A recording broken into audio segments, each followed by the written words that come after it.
بارگاہ میں ایک سوال اور ہے کہ ایک صاحب نے سوال کیا ہے کہ کافر کے کھانے پر فاتحہ دلانا نیز اس کی پوجا میں شریک ہونا اور اس کا پرساد کھانا کیسا ہے۔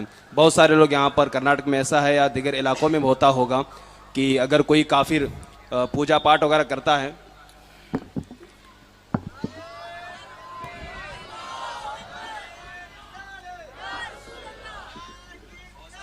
بہت سارے علاقوں میں ایسا ہوتا ہوگا کہ جہاں پر غیر لوگ پوجا پاٹ وغیرہ کرتے ہیں وہاں پر مسلم لوگوں کو دعوت دی جاتی ہے، تو ان کی پوجا پاٹ میں مسلمانوں کا شریک ہونا اور پھر پوجا کے بعد ان کے پرساد کو کھانا یہ شرعاً حضور کیسا ہے؟ دین جو ہے وہ الگ ہے اور کفر جو ہے وہ الگ ہے۔ مذہب اسلام نام ہی اس دین کا ہے جس نے آنے کے بعد ایمان اور کفر کو الگ الگ کر دیا۔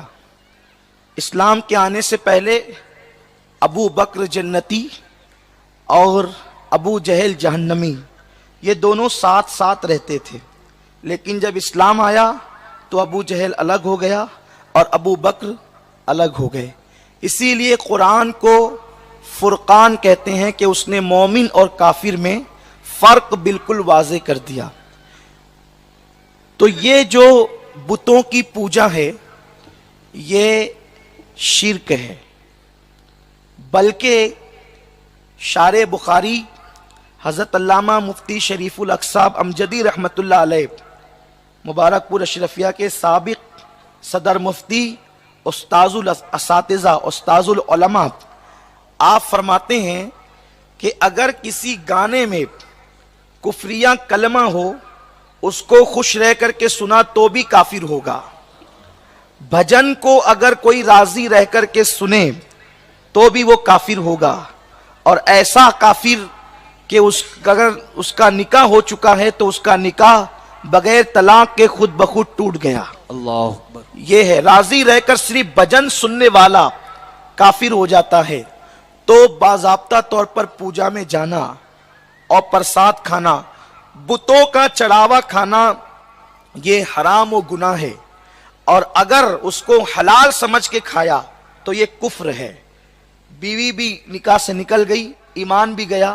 اگر حرام اس کو جو ہے وہ ناجائز سمجھ کر کے کھایا تب تو گنہگار ہوا ہی ہوا، لیکن اگر معاذ اللہ اس کو حلال سمجھ کے کھایا تب تو کافر ہوگا۔ اس لیے پرساد کھانا ناجائز وہ گناہ ہے، حرام ہے، اس لیے کہ چڑھاوا نہیں کھایا جا سکتا بتوں کا۔ البتہ کافروں کی وہ کمائی جو نہ پوجا کا سامان ہے نہ بتوں کا چڑھاوا ہے، بس یوں ہی انہوں نے آپ کو دعوت دی اور آپ کو کھانے کے لیے بلایا، تو اس پر بھی علماء محتاطین کا حکم یہ ہے کہ ان کے یہاں جا کر کھانے پینے سے بچا جائے، کیونکہ ان کے یہاں عام طور پہ حلال و حرام میں کوئی تمیز نہیں ہوتی، اور انسان کے دل و دماغ میں جو خیالات آتے ہیں، عبادتوں کا جو شوق اور شعور آتا ہے، وہ غذا کی برکت سے پیدا ہوتا ہے۔ غذا اچھی ہوگی تو دل میں خیالات بھی اچھے آئیں گے۔ بہت سارے لوگ یہ شکایتیں کرتے ہیں نماز کی توفیق نہیں ہوتی، توبہ کی توفیق نہیں ہوتی۔ پیٹ میں اچھا ڈالو گے تو نا، جب پیٹ میں ہی جو ہے وہ غلاظت بھری جا رہی ہے تو پھر آپ مجھے بتائیں کہ اچھے خیالات ذہن و دماغ میں کیسے پیدا ہوں گے۔ اللہ اکبر۔ ایک بزرگ ہیں بہت عظیم اور جلیل القدر بزرگ، جنہیں دنیا سیدنا امام احمد ابن حنبل کے نام سے جانتی ہے۔ امام احمد ابن حنبل کو جب جیل میں رکھا گیا تو اس وقت تو ٹفن لا کر کے آپ کی مریدہ آپ کو دیتی تھی۔ امام احمد ابن حنبل نے ایک دن بھی ٹفن نہیں کھایا۔ جب آپ جیل سے آزاد ہوئے تو اس مریدہ نے کہا کہ مجھے پتہ چلا ہے کہ ایک دن کا ٹفن بھی آپ نے میرا نہیں کھایا، کیا آپ کو مجھ پہ شک ہے کہ میرے گھر کی کمائی حلال نہیں؟ آپ نے مریدہ سے کہا بیٹی تیرا آنے والا ٹفن تو حلال تھا، لیکن جیل کی پلیٹ تھی، اس کے بارے میں مجھے شک تھا یہ حلال ہے یا حرام، تو میں نے ایسی مشکوک پلیٹ میں بھی کھانا گوارا نہیں کیا۔ وہ پلیٹ نہیں کھا رہے تھے، پلیٹ میں رکھ کر کھا رہے تھے۔ آپ غور فرمائیں، جب اس طرح کا تقوی پیدا ہوتا ہے تو دل کی کھڑکیاں معرفت الہی کے لیے کھلتی ہے۔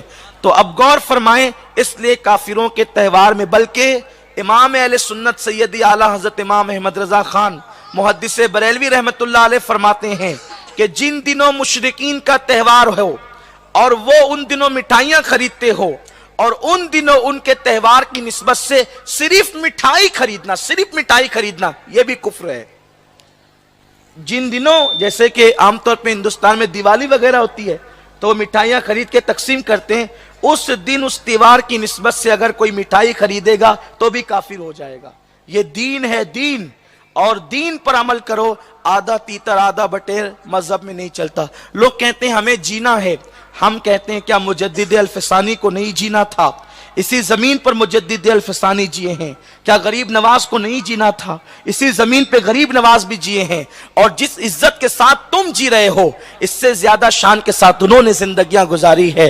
تو بہانے مت ڈھونڈو، اسلام صرف اسلام ہے، ایمان صرف ایمان ہے، اور کفر صرف کفر ہے، اس کے درمیان تم کوئی راستہ نہیں نکال سکتے۔ اس لیے اپنے آپ کو بچاؤ، پرساد کھانے کی اجازت نہیں، غیر مسلموں کے تہواروں میں جانے کی اجازت نہیں۔ وہ دعوت دیں تو جتنا بچ سکتے ہیں ان کی عام دعوتوں سے بھی بچ